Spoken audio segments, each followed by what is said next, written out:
Hey guys, welcome to another lecture video for Chem 104. In this video, we want to address what molarity is, and later in this lecture, we will discuss what dilutions are. Also, we will discuss how to prepare a specified molar concentration of any substance, and we're going to learn how to create diluted solutions from a concentrated stock solution. All of these concepts will be accompanied with calculations. So let's go ahead and get started. The first thing that we're going to discuss is what is molarity. And so it turns out molarity is another unit of concentration. And in the previous video, we went ahead and used mass percent or percent by volume or mass volume percent to describe the concentration of that specific solute in the solution. And so molarity is another unit to express concentration. More specifically, molarity describes the number of moles of solute per liter of solution. And so if you recall, a solution is the sum of solute and solvent.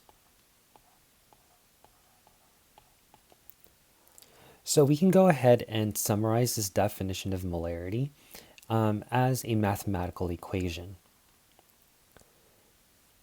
And so capital M is the unit for molarity. And so much like how the unit for how the unit for mass is grams, and it's abbreviated as lowercase g, the unit for molarity is capital M. And so molarity is defined once again as the number of moles of solute per liter of solution.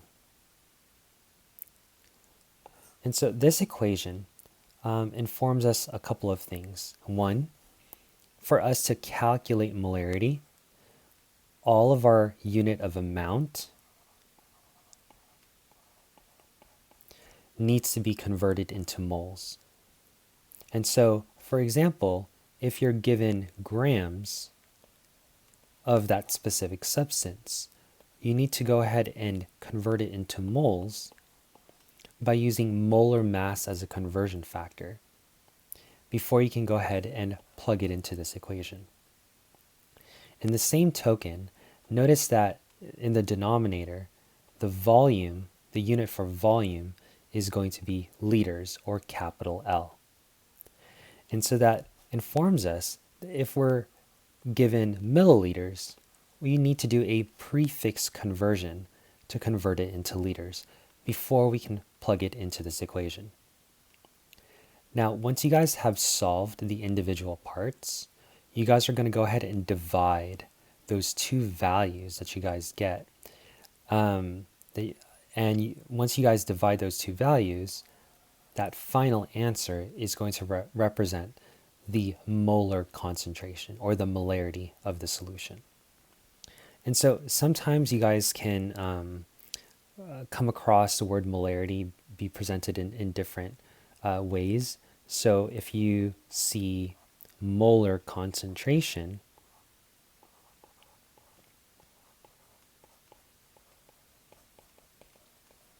in the problem, or if you guys are just conversing with another chemist and they say molar concentration, then they're referring to molarity. Let's see here. All right, cool. And so before we do some calculations with respect to molarity, let's go ahead and understand how to prepare a molar concentration of a specific substance. And so if you guys recall from your experience in lab, all of these solutions in lab has already been prepared for you. And so these solutions that are found inside the hood, I don't know if you guys have noticed, but on the label, sometimes it has, for example, some number like 2.0 Actually, let's go ahead and look at something a little bit more common. So let's just say it's like 1.00 capital M.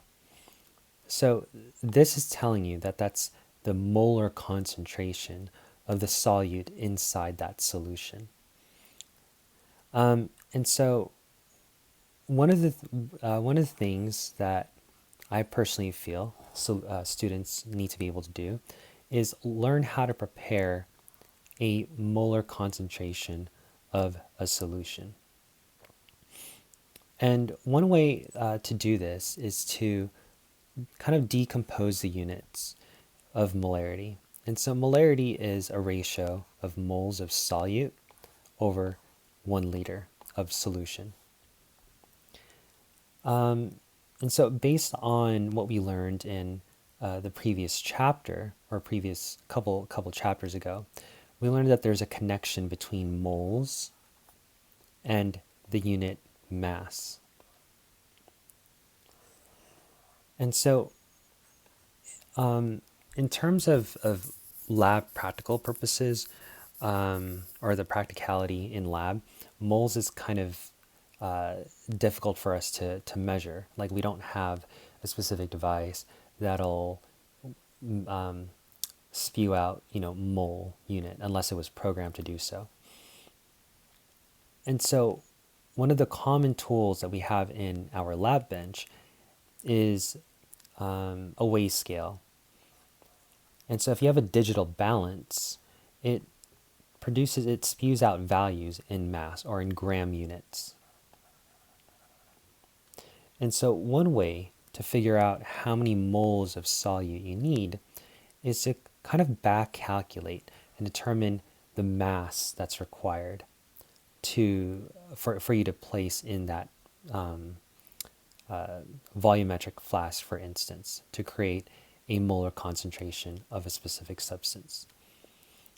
Because once you guys can figure out the mass, you guys can go ahead and use the digital balance and mass out that specific amount, and then place it in a, for instance, volumetric flask, and then go ahead and fill it up to, for example, 1 liter. So we're going to go ahead and visualize what I just said. I'm just going to go ahead and scroll down.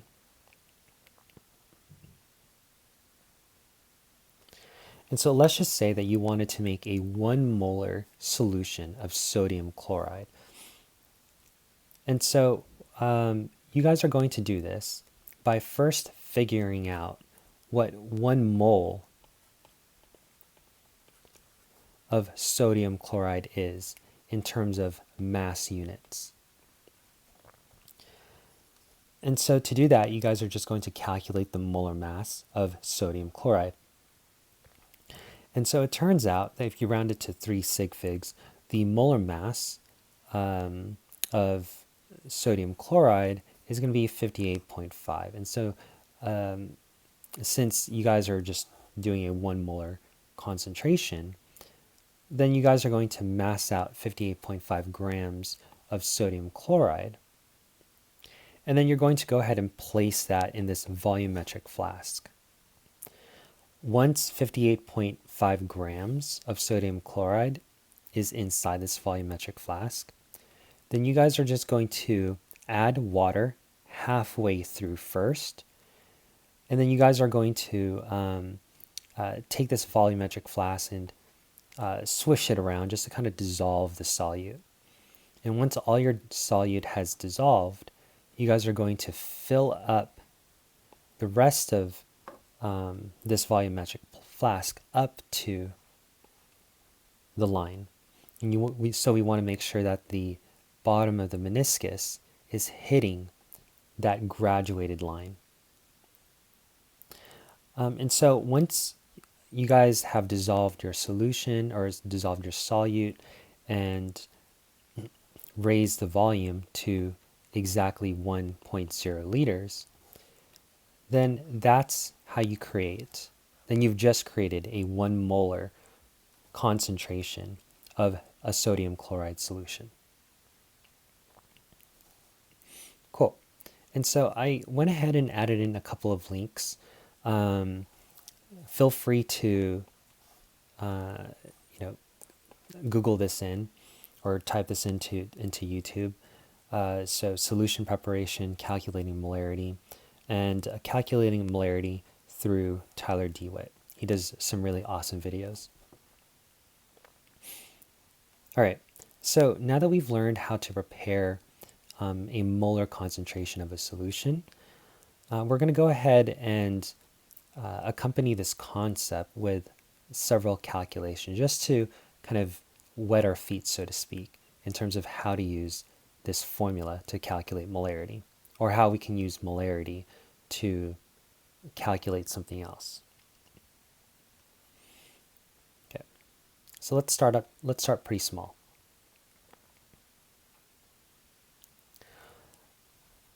So this question is asking us to determine the molarity of the solution. So I'm going to go ahead and mark this question in yellow. So what is the molarity of the solution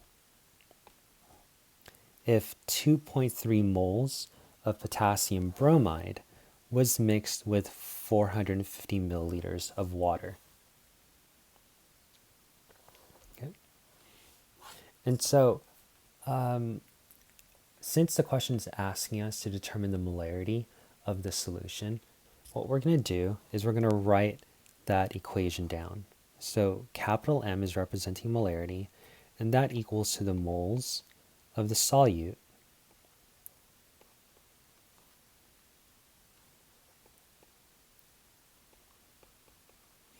divide this by the volume of this solution. And so I did exclude the E from moles. You guys can go ahead and write moles as MOL as an abbreviation. And so what we're going to do is we're going to determine the molarity of the solution by using this equation. So here in this case, water is our common solvent. And so we would not necessarily put the 450 at the top. And so if we look at this first value, we have 2.30 moles of potassium bromide. Since this unit is already in moles, we're going to go ahead and plug that in into the numerator. So we have 2.30 moles of KBr.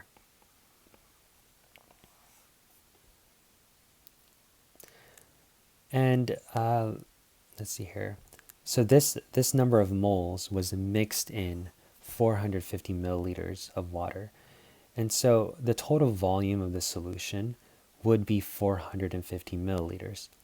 However, if you look at the equation for molarity, notice that the unit for volume needs to be in liters.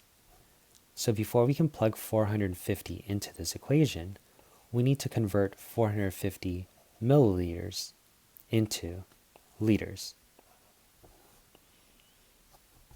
And so if we're going to set up a dimensional analysis, we're going to go ahead and take this milliliters and put it in the denominator so that we can go ahead and cancel these units. And then we're going to simply ask ourselves, how many milliliters is in a liter, or how many liter is in a milliliter? And so once again, there's one or two ways to do prefix conversions, and I'll show you both. If you had said that there's 1,000 milliliters for 1 liter, you're correct. Now, another way to express this conversion, this equivalence, we can go ahead and say that for every 1 milliliter, that's 1 times 10 to the negative 3 liters. And so it doesn't really matter which prefix conversion you guys choose to perform, you're going to get the same answer. And so since milli is times 10 to the negative 3, we're going to go ahead and express that scientific notation in a decimal form. So in other words, we're going to go ahead and take this decimal and move it 3 times to the left. That's what the negative sign means. And so overall, we're going to get 0.4500 liters. Now we're going to go ahead and take this 0.4500 liters and put it in the denominator. And remember, what we're trying to do is we're trying to match our units to the units that's in the equation for molarity. And so after you guys divide these two values, the molar concentration is going to be 5.11, capital M. And so capital M is representing molarity. So if you have 2.3 moles of potassium bromide and it's dissolved in 450 milliliters of water, the molar concentration for that specific solution is going to be 5.11 molar. Cool. So let's go ahead and take a look at another problem. So the question is asking, what is the molarity of a saline solution if 5.75 grams of sodium chloride is mixed in 550 milliliters of water? And so once again, since the question is asking us to determine the molarity, we're going to go ahead and write down the main equation that we're going to be using. So molarity is equal to moles per liter. And so if we can somehow convert all amount into moles and all volume into liters, then we can go ahead and divide those two values to determine the molarity of the solution. So I'm going to highlight my first given value, which is 5.75 grams of sodium chloride. And so since sodium chloride is our solute and grams is one way to express amount, we can't put in 5.75 grams into our molarity formula as is because the units currently do not match. And so for us to plug in this value into the numerator, we're going to have to convert 5.75 grams of sodium chloride into moles of sodium chloride.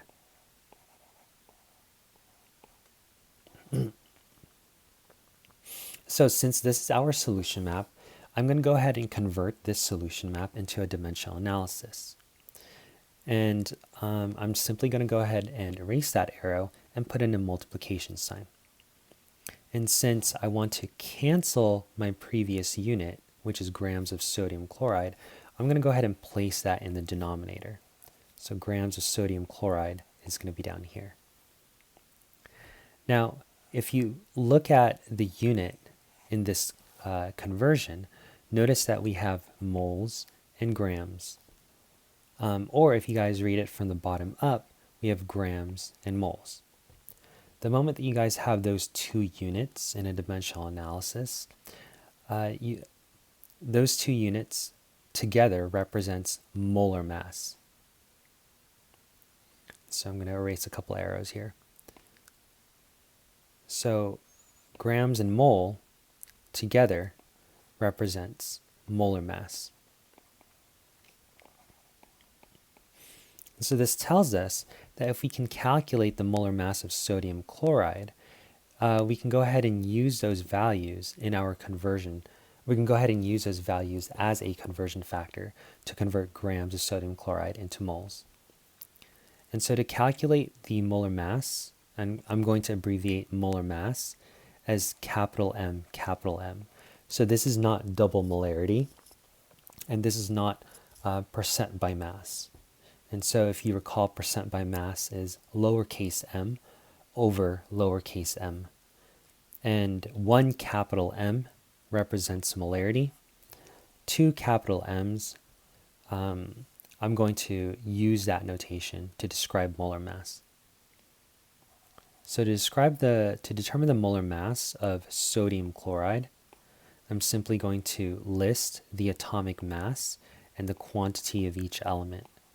So I have one of each, and I'm going to go ahead and multiply this first value by the atomic mass of sodium, which you guys can go ahead and use which you guys can go ahead and grab from the periodic table. And I'm going to record 3 places after my decimal for precision. And so for chlorine, it's going to be 35.453. And since I'm recording 3 places after my decimal for precision, make sure that you guys are rounding that last digit correctly. Okay. And so if I add all of this, if I multiply and add all of this, my molar mass is going to be 58.443. And the unit is going to be grams per mole. And so to lessen any mistakes of where this value is going to be placed, I'm going to go ahead and extend that line. And this informs me that 58.443 belongs to grams, and anything divided by 1 is the same value, so it's okay for me to put a 1 there. And so that 1 is going to be linked to moles. And so when I use this molar mass in my conversion factor, I'm going to go ahead and put in 58.443 grams at the bottom and 1 mole at the very top. And if I were to divide both of these values and multiply it by 5.75, or if I were to simply just take 5.75 and divide it by 58.443, I'm going to get 0.0984. And so this tells me that this is the number of moles of sodium chloride that's present in 5.75 grams of sodium chloride. And so now that my unit is in moles, that allows me to plug this value into the numerator of my molarity equation. Next, I'm going to go ahead and figure out what the volume is in liters. And so in the problem, it gave us 550 milliliters. And so very similar to what we did in the previous problem, I'm going to take that 550.0 milliliters, and I'm going to go ahead and convert it into liters. So for every 1 milliliter, that's 1 times 10 to the negative 3 liters. And so if you plug that into your calculator, or if you apply the scientific notation on this value, then you're going to get 0.5500 liters. And so this value is going to be plugged in to the denominator. And so I'm going to go ahead and plug everything in. So if I have 0.0984 moles, and if I divide this by 0.5500 liters, these two units, they're going to kind of fuse and come together to represent molarity. And so I'm going to divide those two numbers, and in doing so, the value that I get is 0.179. So this is the molar concentration if I dissolve 5.75 grams of sodium chloride in 550 milliliters of water. As you can see, the molarity is not very concentrated. It's not very high. So this is the concentration in this saline solution of sodium chloride is not high at all.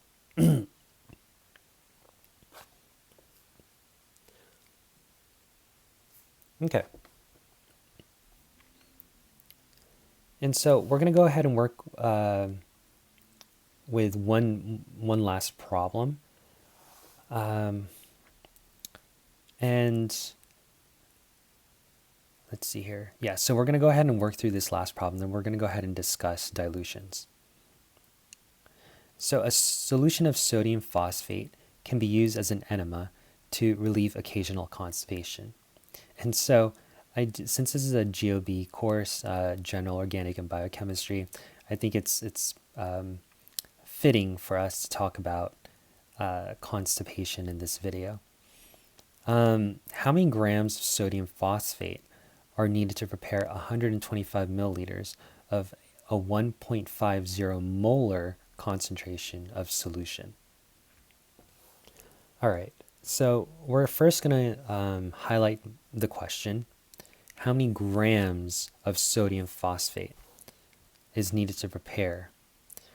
And so in my molarity equation, and I know that I'm going to use my molarity equation because, ooh, that's a bad highlight. Let me do something else. Let me just use yellow. And so since they gave me a molar concentration of my solution, I'm automatically going to think about my molarity equation, in which molarity equals to moles of solute per liter of solution. Okay. And so notice that they already gave me my molar concentration. And so that 1.50 is automatically going to be plugged in to capital M. And so I also want you to note that they gave me the volume. However, it's expressed in milliliters. And so I'm just going to go ahead and do a quick prefix conversion at the top. So if I have 125 milliliters,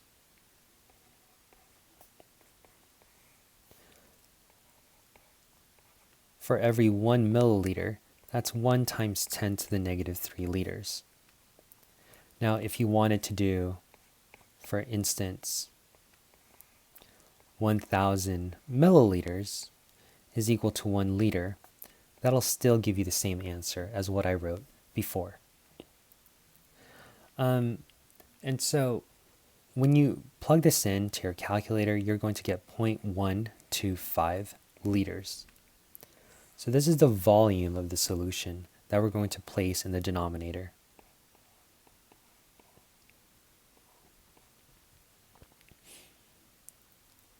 And so if you read through the problem, does it give you the number of moles of solute? And so the answer is no.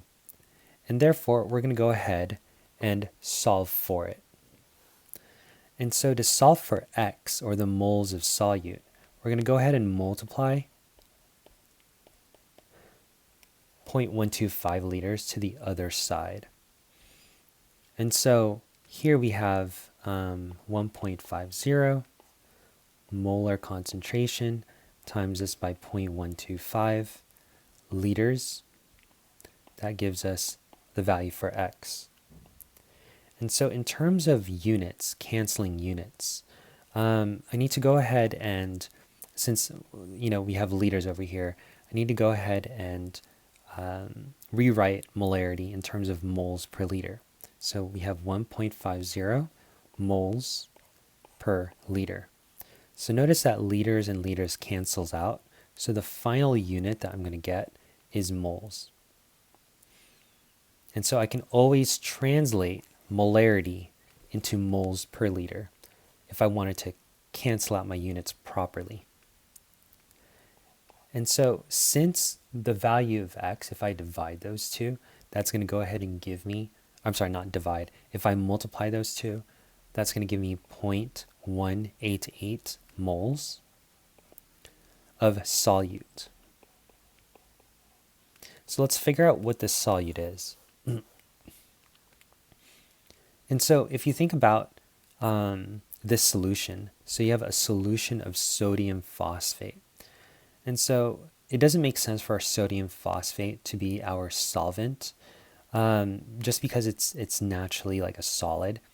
And so it would only make sense if sodium phosphate was dissolved in, for example, water.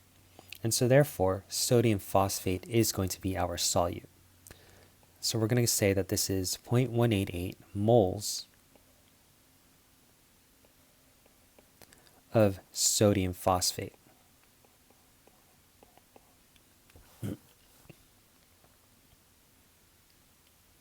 And so now that we have this value in moles, to answer this question, we're just going to go ahead and convert it into grams. And so if I want to convert it into grams,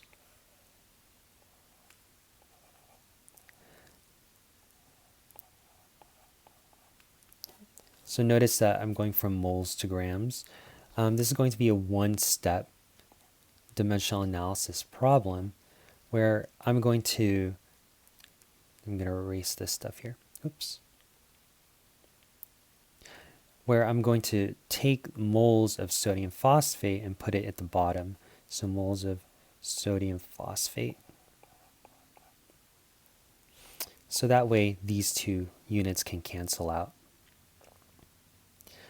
And so if you look at the units in my conversion, I have grams and I have moles. And so whenever you have grams and moles, very similar to the previous problem, you need to think of molar mass.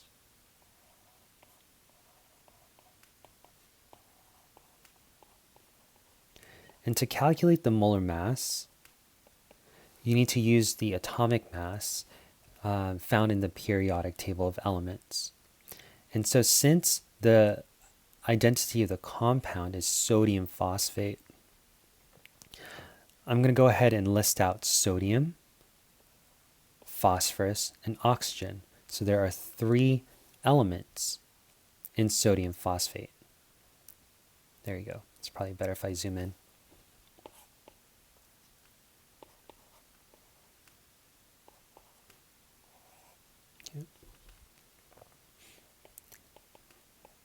And so in the chemical formula, I'm going to go ahead and kind of erase that slash. There are 3 sodiums. There's 1 phosphorus, and there are 4 oxygens. And so I'm going to go ahead and put 3, 1, and 4.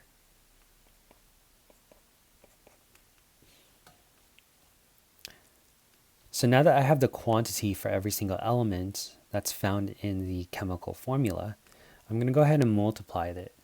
I'm going to multiply each element by their atomic mass. So this is going to be 22.990. And once again, I'm going to record 3 places after the decimal. And these are the atomic masses that's found in the periodic table. And so I personally use the Van Bramer periodic table just because those values are not rounded. So there's some periodic tables out there that that is reporting less significant digits. It's not as precise as Van Bramer, just to put it bluntly. And so I'm just going to go ahead and use the Van Bramer periodic table, and this is where I'm getting these atomic masses from. So you can always Google Van Bramer periodic table, and you guys can go ahead and download it. I believe it's PDF. And so once I multiply across and then add down, I'm going to go ahead and calculate this. I'm going to put this in my calculator. So I'm going to multiply across first. Then after I get the product of each part, I'm going to go ahead and add down, or add them up. And so I'm going to get 163.940. And that's going to be my molar mass.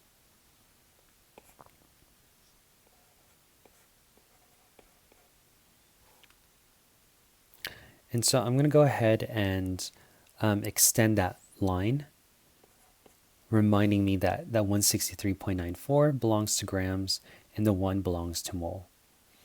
And so I'm going to go ahead and put in 163.940 in the numerator and 1 mole in the denominator, just because that's where my grams and moles are found in this specific calculation.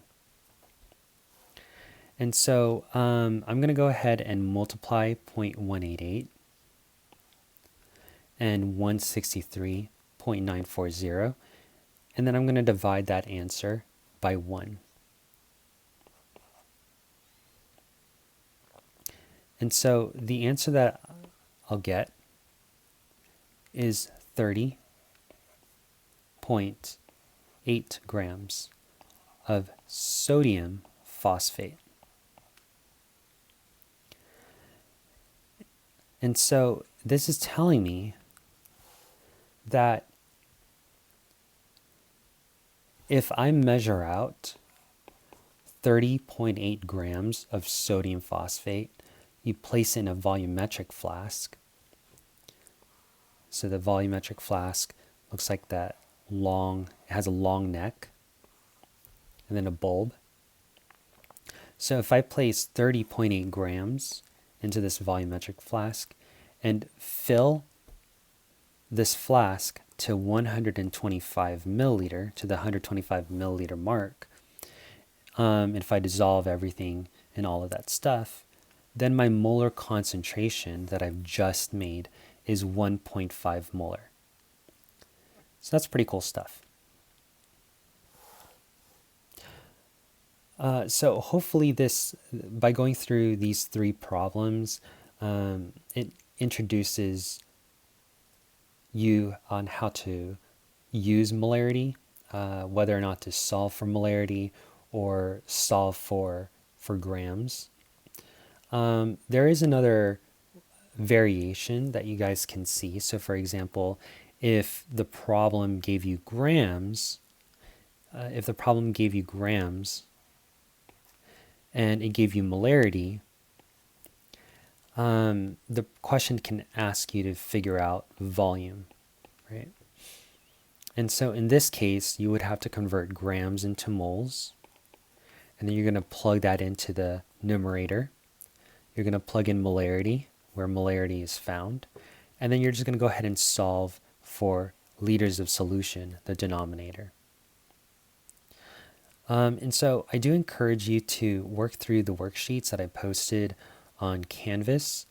It'll give you more variations as to how to utilize this molarity equation to solve for a specific variable. And hopefully it kind of bridges some concepts, and it kind of links the idea of, converting, using molar mass to convert grams to moles, and doing prefix conversions to go from milliliters to liters, etc., etc. Cool.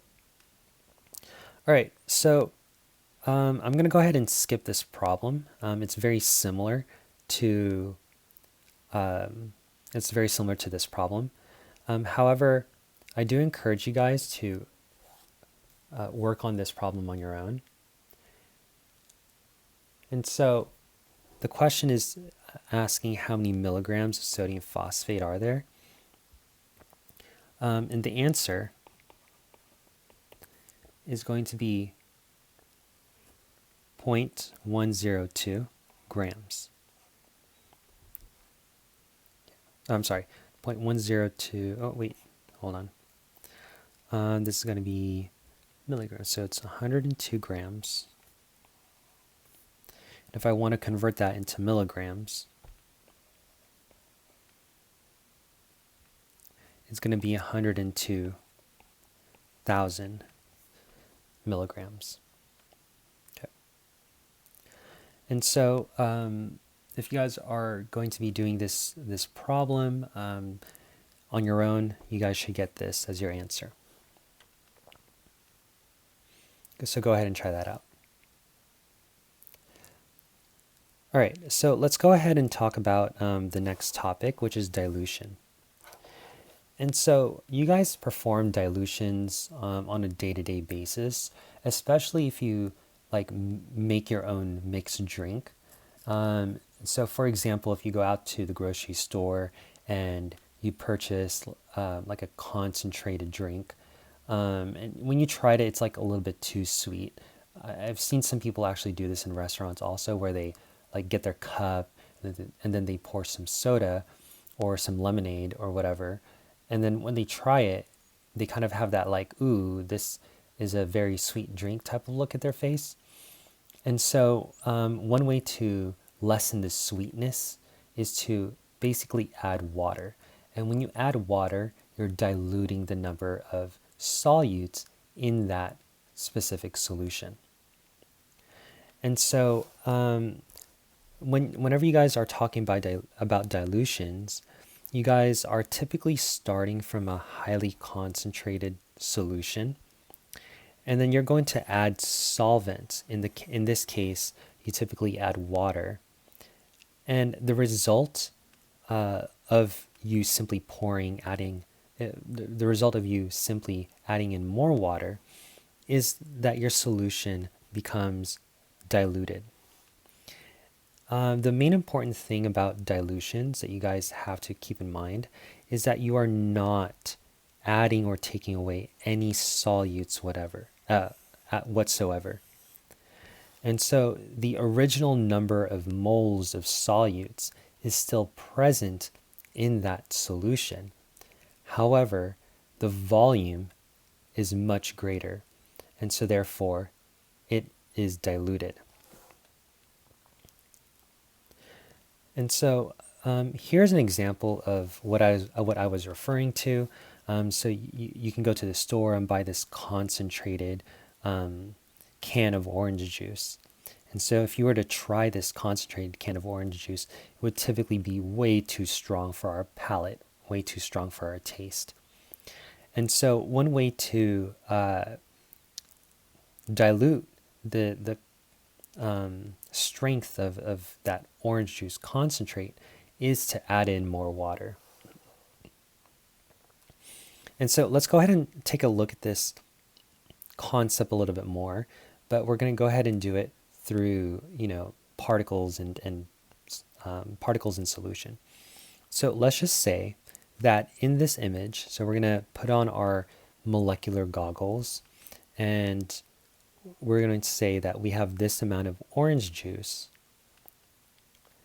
and I'll do this in a different color. I'll do it in orange.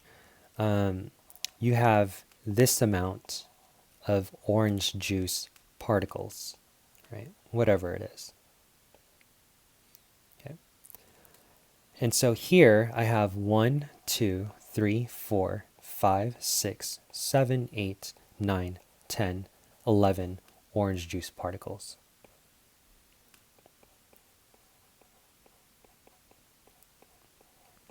Okay. And so I'm going to go ahead and use orange, maybe, hopefully this will complement. So if I wanted to determine, I'm going to put a box around this area. And you'll see why I'm boxing this area after we perform the dilution. And so if you guys look at this box, notice that there are like 4 particles per volume of this box. And so if we were to add water,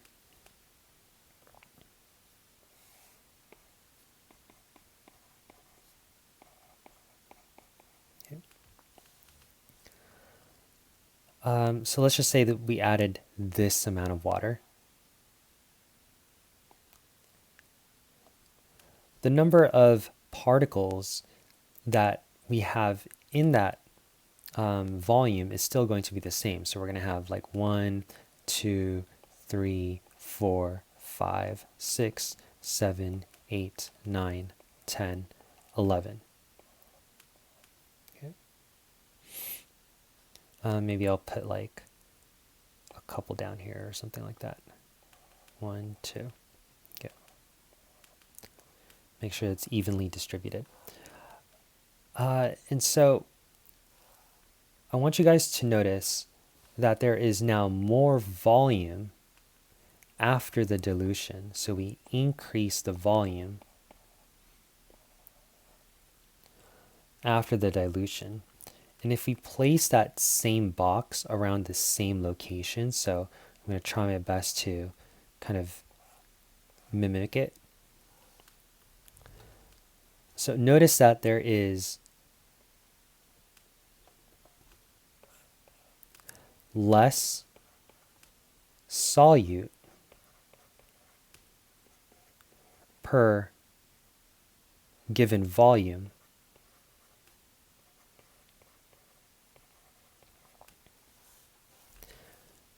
versus the concentrated form.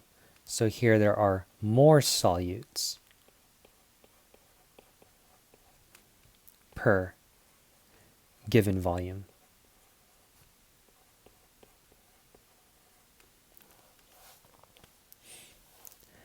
And so since there's less solutes per given volume on the image on the right side, then this is indicating that this solution has been diluted. Okay? All right. And so let's see here. So before we move on, I want to go ahead and discuss the relationship between the solutions before dilution and the solution after the dilution. And so if we look at, so this is going to be before and after.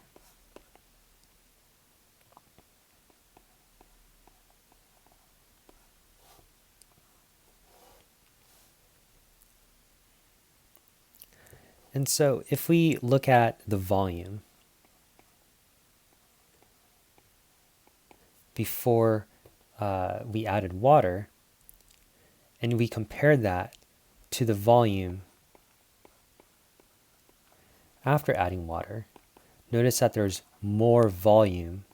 We have a higher volume after the dilution was performed, whereas here, before we performed the dilution, there's less or lower volume.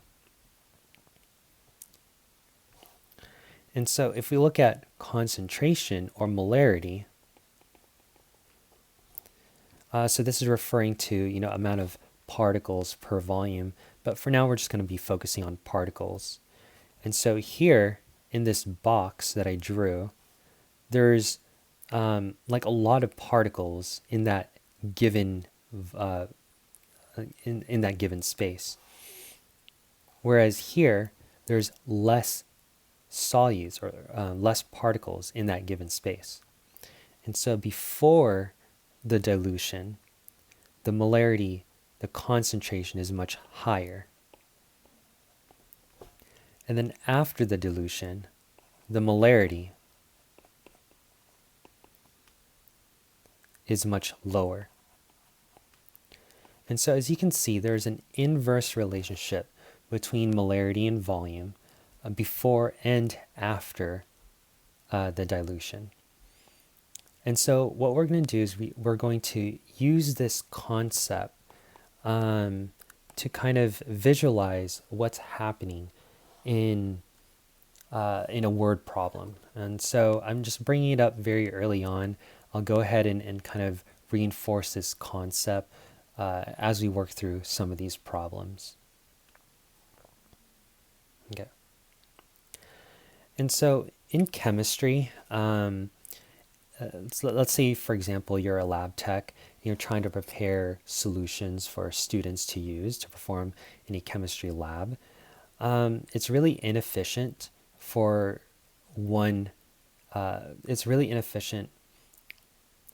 the lab tech to prepare, singular concentrations for each solution, because typically the concentration that you guys use in lab is very low. And so for best practices and efficiency, lab techs typically prepare stock solutions.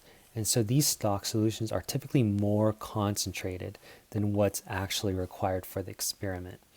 So the stock solution can be like the concentrated can of orange juice.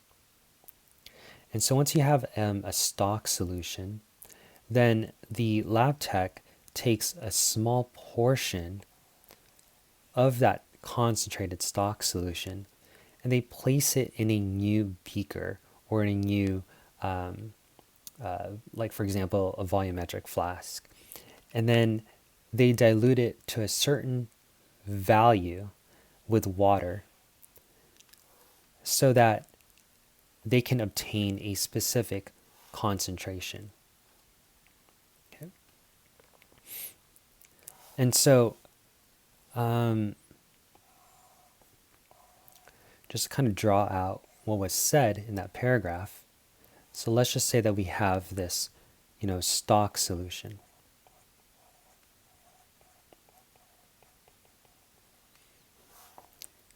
And you guys really don't see this in lab just because the only thing you do see is the end result. But this is what's happening in the background.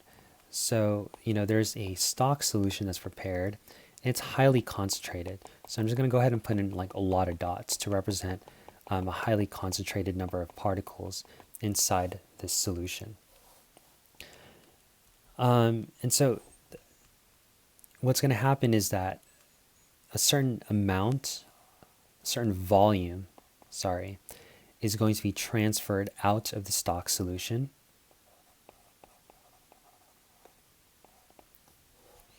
And placed in a new container. In this case, it's going to be a beaker. And so it turns out that the molarity of what you transferred at this specific stage is the same concentration as the stock solution. So in other words, if you were to take some amount out from the stock solution, put it in a new beaker, the concentration in both of these beakers is still going to be the same. Now, if you don't believe me, you can kind of try it out yourself. So if you want, you can go to the grocery store, buy a concentrated can of orange juice, and this is the stock solution, if you will. And you're going to go ahead and transfer a small amount of that into a pitcher or a small cup of glass. And what you're going to do is you're going to drink just a little bit of what you transferred, then drink just a little bit of the original contents inside that container. And you'll see that the level of sweetness is roughly the same. Actually, it shouldn't be roughly the same. It is the same. And so that lets you know that the original concentration of the stock solution before and after the transfer is the same. You didn't do anything to the molarity. The only way that the molarity of the solution can change is if you add water. And so this is really where the dilution occurs. So by adding water to this beaker, you're essentially, so for example, if I put a box here, just like what I did in the previous page.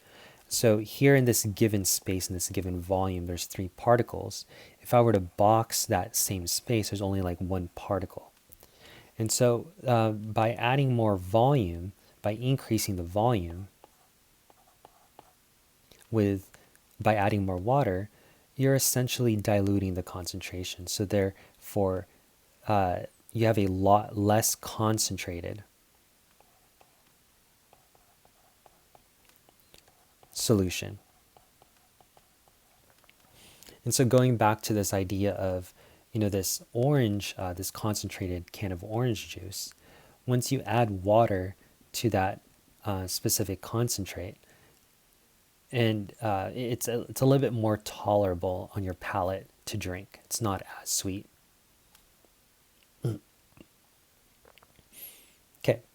So hopefully you guys understand the concept of dilution.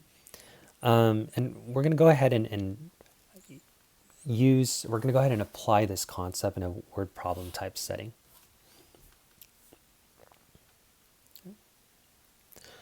And so basically everything in this slide has already been said in the previous slide.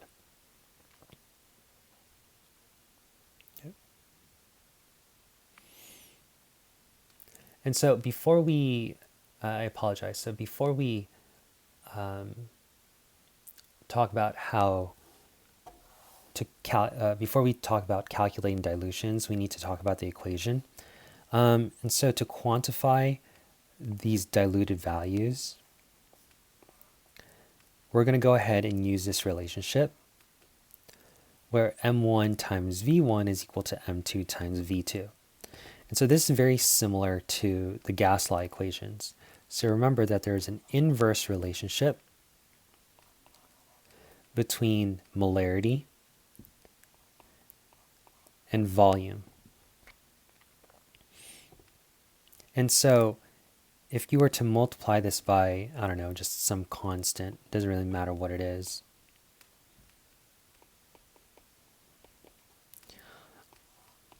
you get m times v.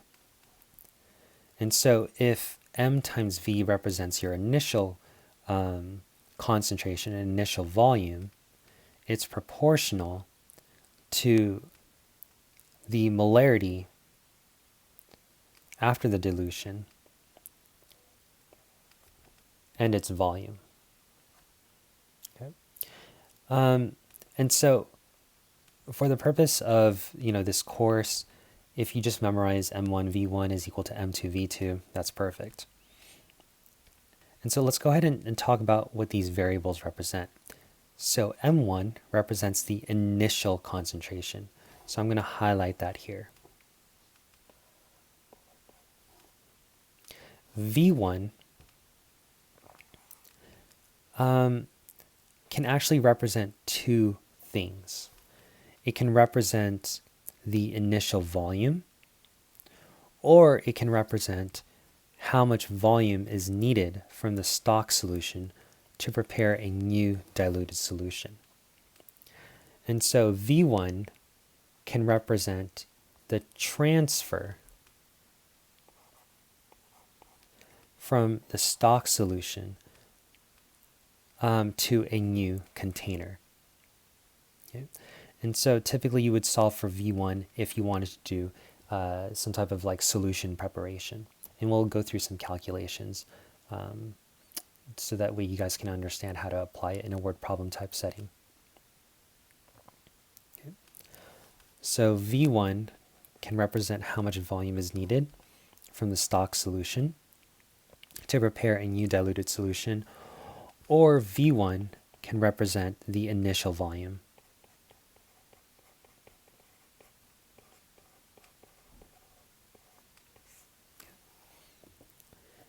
And so M2 is the final concentration after the dilution has been performed.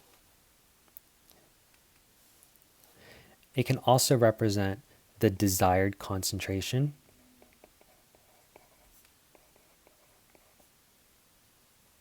to make a new solution.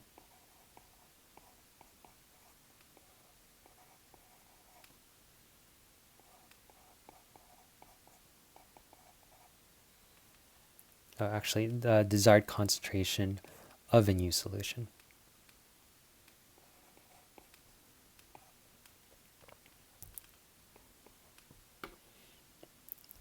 And finally, the V2 is going to represent the final volume.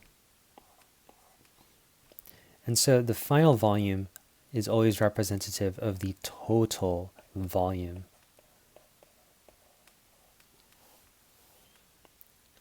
of the solution. And so the reason why I put in total volume, I'm running out of space, I'll just go ahead and put it here in the side. And so if you, actually let me scroll back up. So if if you guys are taking a small portion of a solution and then you're going to add water, that small portion represents the initial volume.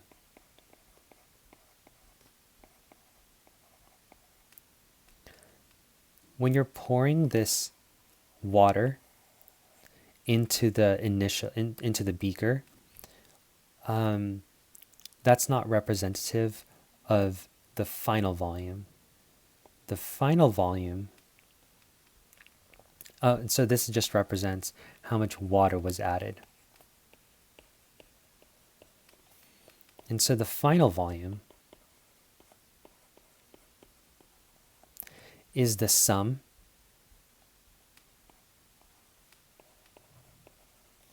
of the initial volume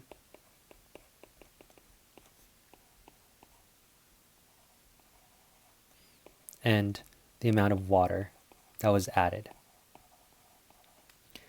And so I'm going to go ahead and translate this into a mathematical expression, and I'll put it right here in the top left. So V2, or the final volume, is equal to the initial volume plus the amount of water added. And so for some dilution problems, you guys will probably need to use this relationship. Okay. And so I'm just going to go ahead and put it here for now. I'm just giving you guys the pieces, and we'll see how all of these pieces kind of fit together when we start solving these problems. Cool. All right, so let's go ahead and do some practice problems with the dilution formula.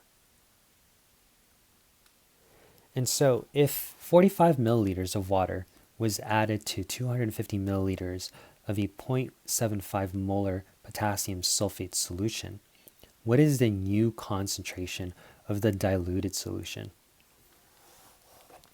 And so since we're adding water to a specific solution, conceptually what we're doing is we're performing a dilution. So we're not really performing a reaction. We're just taking water and we're putting it in this, we're taking water and we're diluting this initial concentration. And so the question that we're trying to determine is, we're going to try to figure out what the new concentration of the diluted solution is. So to do that, we're going to go ahead and use the dilution equation. So M1 times V1 is equal to M2 times V2. So this is very similar to Boyle's law. P1 times V1 equals to P2 times V2. However, this equation represents that of the dilution equation, and Boyle's law is specifically for gases.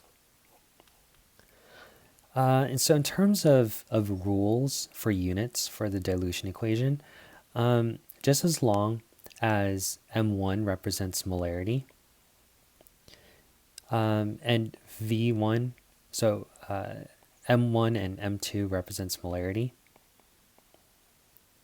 then we're good. In terms of units for volume, since you're taking a ratio of two volumes, you guys can go ahead and use either liters or milliliters. You just want to make sure that if you have, for example, liters on the left-hand side, that you also have liters on the right-hand side of the equal sign. Or if you have milliliters on the right-hand side of the equal sign, the volume that you should put in for V1 would also be milliliters. And so just keep the units the same on both sides of the equation. You don't really need to convert it to one specific unit, to a specific unit. Okay. All right. So let's go ahead and identify where these values needs to be plugged into this equation. So first you have 45 milliliters of water, and it was added to 250 mils of a 0.75 molar potassium sulfate solution. So just a quick trick. Here it says of a. So mathematically, of represents a multiplication. So this is telling you that you have 250 mils, and then you're going to multiply it by 0.75 molar. And so this is letting you know that 250 and 0.75, they're connected to each other. They're connected to each other. So you guys should not mix and match. And so if you're adding water to 250 mils, this 250 mils represents the initial volume. So this is going to represent V1. And since this V1 is connected to 0.75 molar, then this must be M1. Okay, and so M1 is going to be 0.75 molar. V1, and I'm going to go ahead and multiply it. V1 is going to be 250.0 milliliters. Okay. So the question is asking us, what is the new concentration? So the new concentration is going to be represented by X, because we don't know what it is. That's what we're solving for. And the new concentration is representative of M2. Now V2, if you recall from the previous slide, it's going to represent the total volume. And so this is a common mistake that a lot of students make. They just see numbers and they plug in these numbers into the dilution formula and they hope for the best. And so you might want to take a step back and think about how these numbers kind of play with each other. Since you have since you have 45 mils of water and you're adding it to 250 mils, then your total volume is not 45. Your total volume is 295.0 milliliters. So remember, it is the sum of your initial and how much water was added. So V1 plus water is equal to V2. Okay. So we're taking 250, we're adding it to 45, and that's going to give us 295. Awesome. And so now that we've been able to correctly plug in our values into the dilution equation, we're going to simply solve for x. And so when we solve for x, we're going to divide 295 on both sides. So we're going to get 0.75 molar times this by 250.0 milliliters. And we're going to divide by 295.0 milliliters. Notice how it's important for our units to match up, because the milliliters should cancel each other out. If you guys are focusing on units specifically, and if you have this numerator as liter, this denominator as milliliter, those units are not going to cancel out. But in this scenario, they do. And that's what we want, because we want our final unit to be in molarity, not molarity liters squared or something like that. And so the value of x can be solved if you multiply your numerator and then divide that by your denominator. And so if you do this in your calculator, the value for x, or in this case M2, is going to be 0.64. And this is to the correct number of sig figs. So that's pretty much it. We solved the problem. So before we jump to the next problem, let's think about the concept just real quick. We want to make sure that our numbers is reflective of the concept of dilutions. And so we're going to draw our initial volume and initial molar concentration. So if you had an initial volume of 250 milliliters and the concentration is 0.75 molar, if we add 45.0 milliliters, what happens is that this concentration should decrease. Right? And that's every time you perform a dilution, that's what happens. Your concentration should always decrease every time you perform a dilution. Because what you're doing is you're adding more solvent to your solution. And so if you look at our values, if this is M1 and this is representative of M2, did we decrease our concentration after we added 45 mils of water? And the answer is yes. And so the concept of dilution does match our calculated answer. And so this is one way that you guys can kind of check your work qualitatively to see if your final answer is in line with the concept of diluting solutions. All right, so let's go ahead and work through another problem.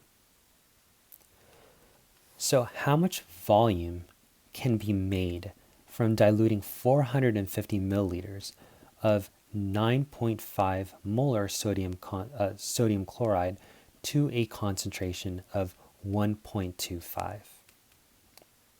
And so here we have that word diluted or diluting. So automatically, I'm going to think of the dilution equation, where M1V1 is equal to M2V2.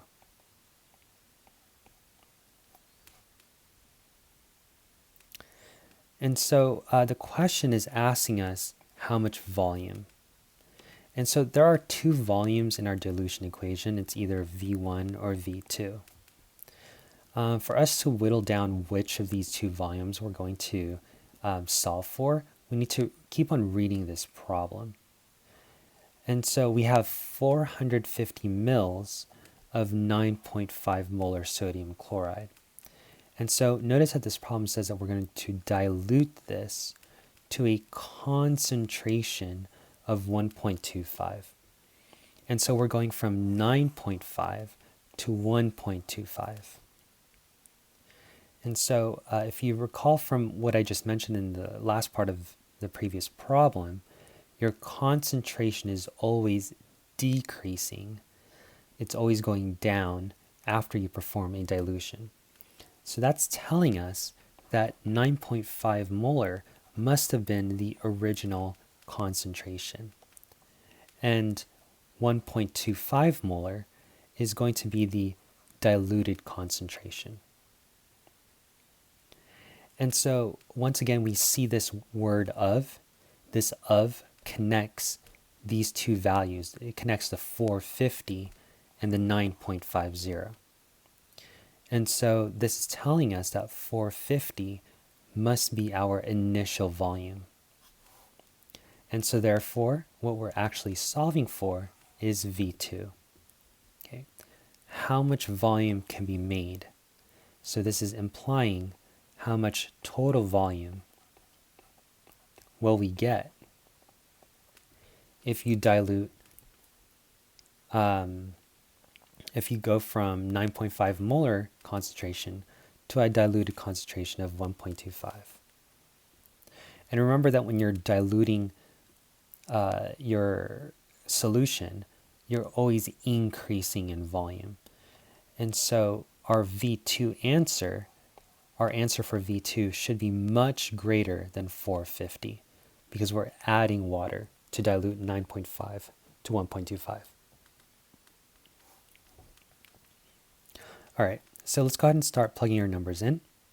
So M1 is going to be 9.50. And then V1 is going to be 450.0 milliliters. Okay. Our M2 is actually given to us, so it's going to be 1.25 molar.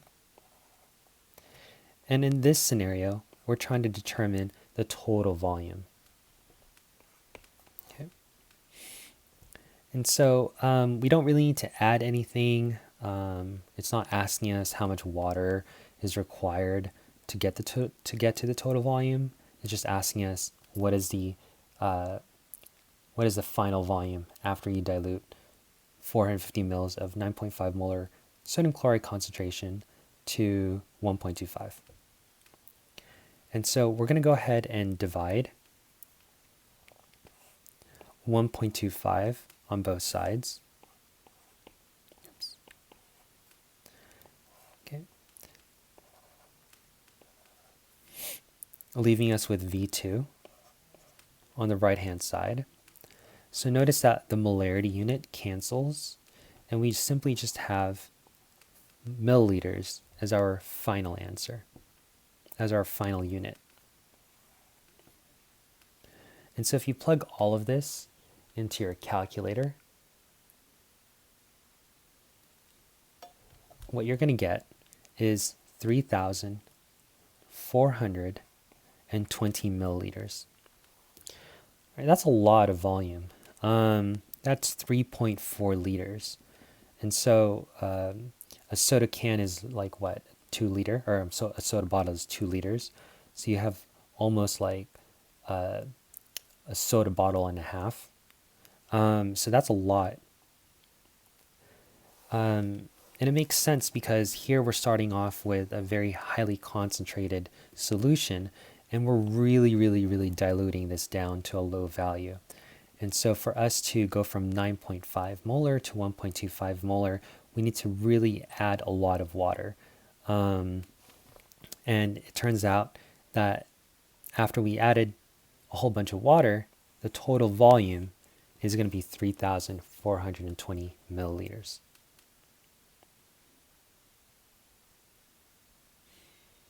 Okay. Let's see here. So hopefully you guys kind of understand my train of thought in terms of solving this problem. You really want to slow down and not just plug in numbers for the sake of plugging in numbers, but kind of think about the concept. All right, so let's go ahead and look at the next problem.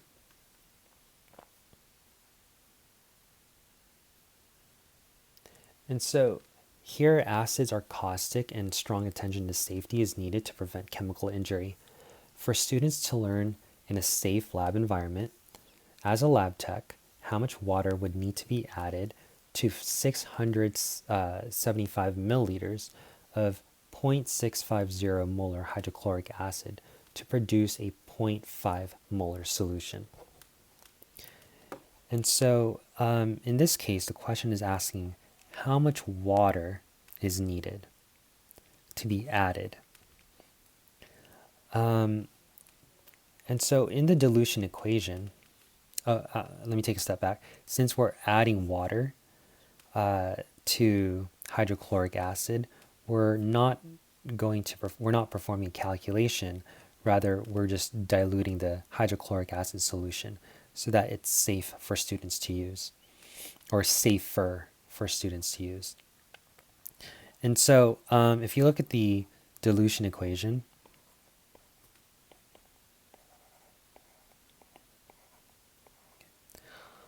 volume of water is not really present in this equation. So we have initial molarity, initial volume, final molarity, and total volume, or final volume. And so for us to solve this problem, we would have to use another relationship. So remember that the initial volume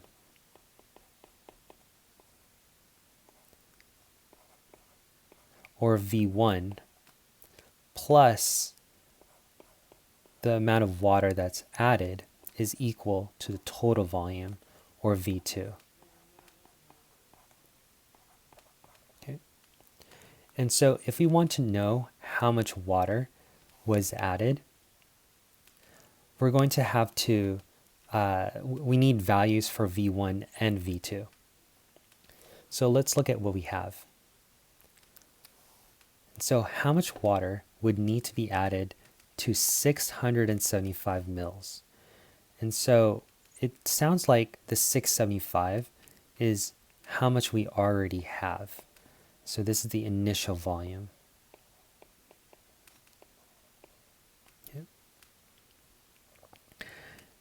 And here we have, since of is present, this 6.5 molar is connected to this value. So that's probably M1. And we want our final concentration to be 0.500 molar. So that's probably going to be M2. And so it looks like for us to solve for how much water that needs to be added, we first need to figure out what V2 is. Once we have V2, then we can go ahead and address the original question, which is how much water needs to be added to the initial solution. And so I'm going to go ahead and start plugging in values. And so since I mentioned a little bit earlier, that 675 milliliters is the initial volume, because here, if you read the question, how much water would need to be added to this amount? So that 675 is going to be the initial volume. And therefore that 6.50 liters, that's connected to the word of.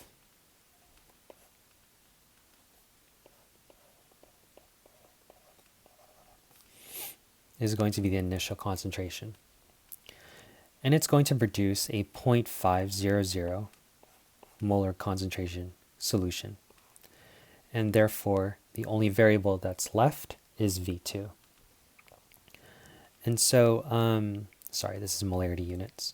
And so if we solve for V2, we're just going to divide to the other side. I'm not really going to show my work here, but if you multiply these two values and then you divide it by this value, then you guys are going to get 8,775 milliliters. Okay. And so V2 is going to represent the total volume.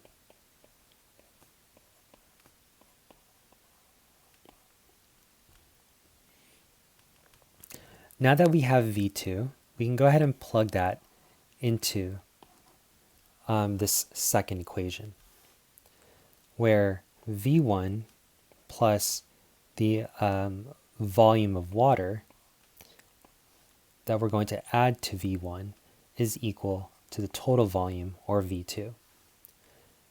So here, if we have 675 milliliters, this water is going to be our variable.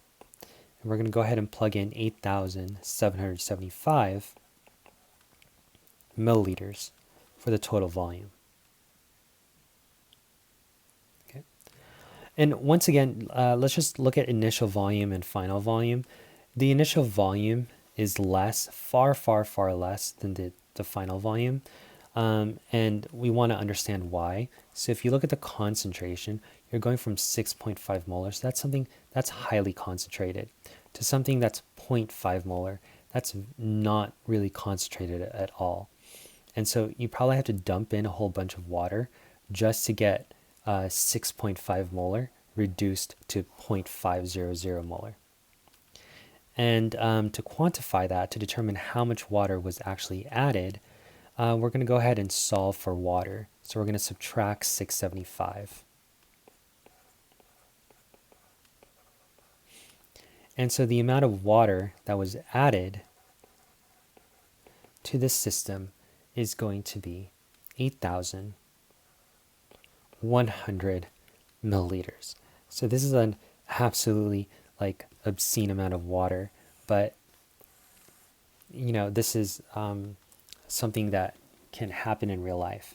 And so you guys need to add 8.1 liters or 8,100 milliliters of water just to dilute a 6.5 molar concentration to a 0.500 molar concentration. Okay, that's a lot of water. Okay. And so if you guys like own or understand the size of a liter, so you guys can go to like the grocery store and look at what 1 liter looks like, just to kind of get a sense of what 8.1 liters is. You'll understand that that's a lot of water. And so if you have like let's say a soda bottle, oops, well, whatever. A soda bottle is like what, 2 liters? So you need like 4 soda bottles to get 8 liters. And that's how much you have to pour to 675 milliliters of this concentration. So that way you can reduce the concentration to 0.500 molar. Okay, cool. And so we're going to go ahead and work through one last problem, and then that'll be it. So in this last problem, we're going to determine the volume. Oops.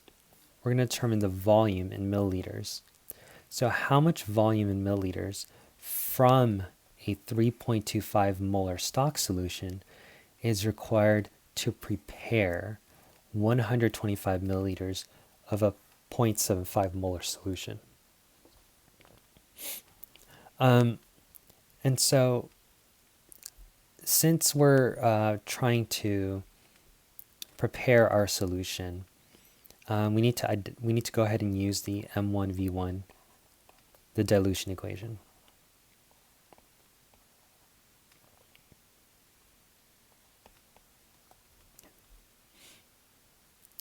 And so here we have a stock solution that has a concentration of 3.25 molar. And we want to get this to 0.75 molar. And so if you guys are looking at concentration, notice that concentration is decreasing.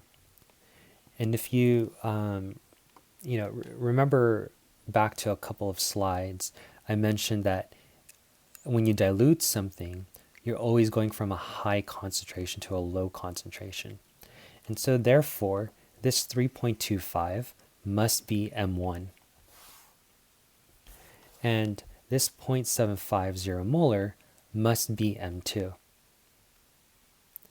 And so since we see that there's an of right next to 0.750, this volume must represent V2.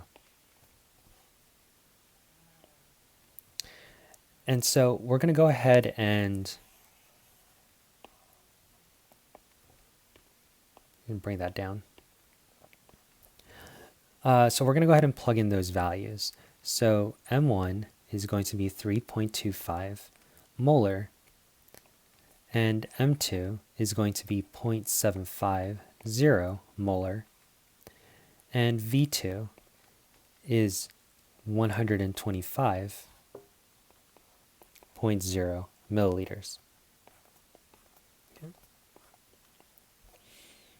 And so this word prepare kind of throws a lot of students off. But when you're trying to prepare a solution, especially when you're trying to do a dilution, you're trying to determine how much of the stock solution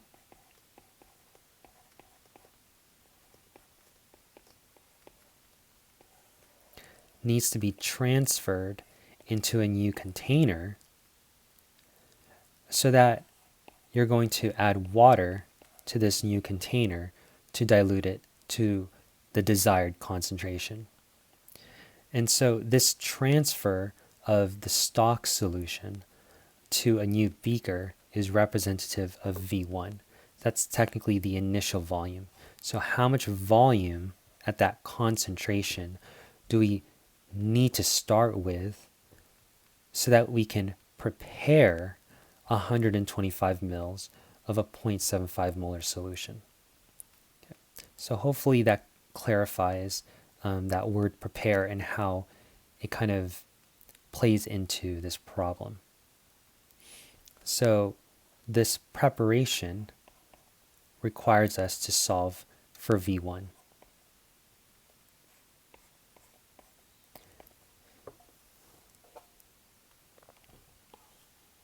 And put this down. Okay. And so to solve for V1, I'm just going to go ahead and divide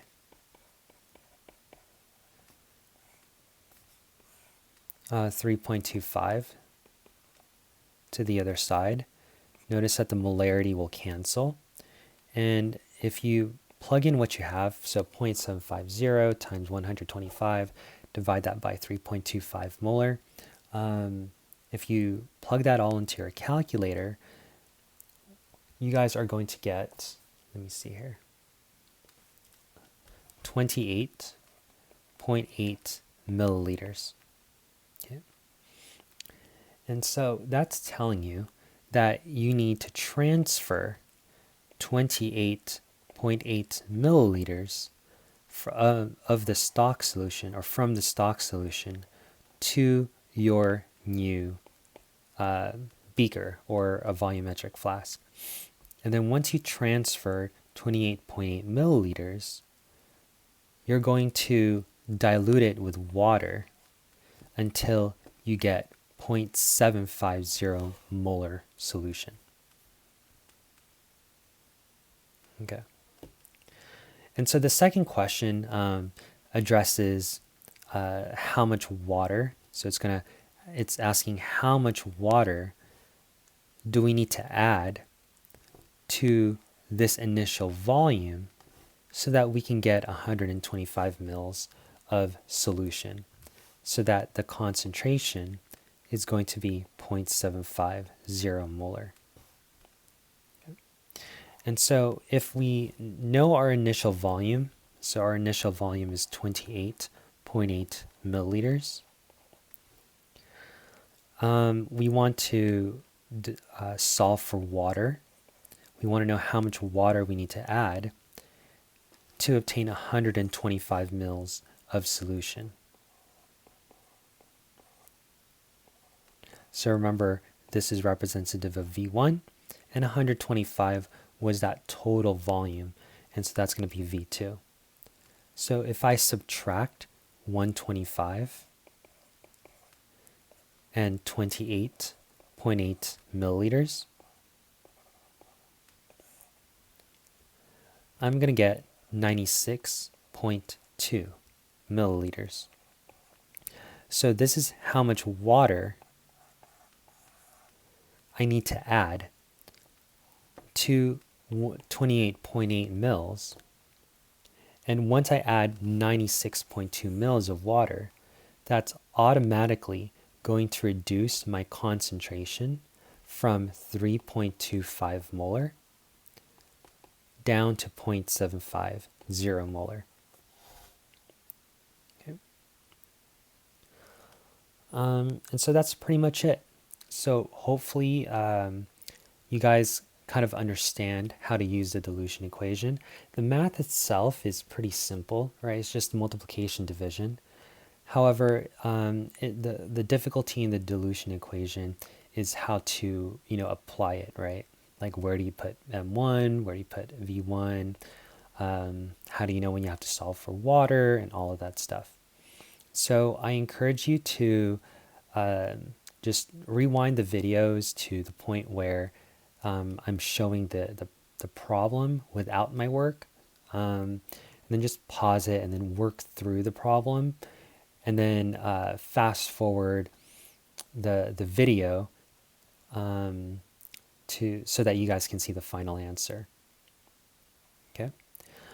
So this is pretty much it for this whole chapter, chapter 9. The next chapter that we're going to discuss is acids and bases. So that's going to be chapter 10 in our textbook. All right, guys, I'll see you next week. Bye.